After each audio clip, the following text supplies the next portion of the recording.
द्या वा पृथिव्योरिदमन्तरं हि व्याप्तं त्वयैकेन दिशश्च सर्वाः दृष्ट्वाद्भुतं रूपमुग्रं तवेदं लोकत्रयं प्रव्यथितं महात्मन् द्या वा पृथिव्योः इदम् अन्तरं हि व्याप्तं त्वया एकेन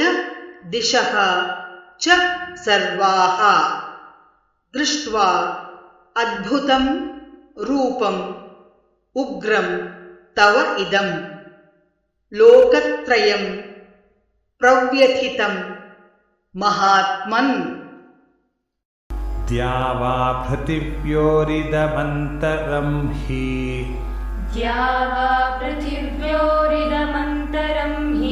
व्याप्तं त्वयैकेन दिशश्च सर्वाः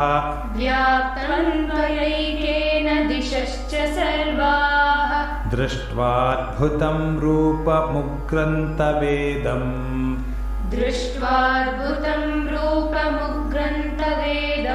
लोकत्रयं प्रव्यथितं महात्मन्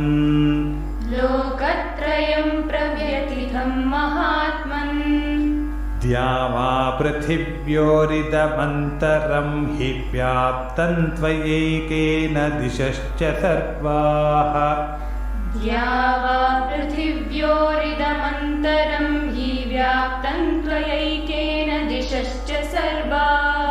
दृष्ट्वाद्भुतं रूपमुग्रं तवेदल्लोकत्रयं प्रव्यथितं महात्मन्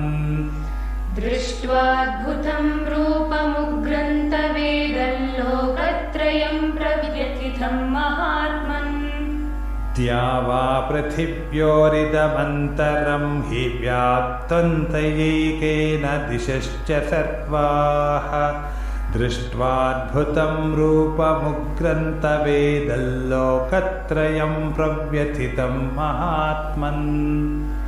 द्या वा पृथिव्योरिदमन्तरं हि व्याप्तं त्वयैकेन दिशश्च सर्वाः दृष्ट्वाद्भुतं रूपमुग्रं तवेदल्लोकत्रयं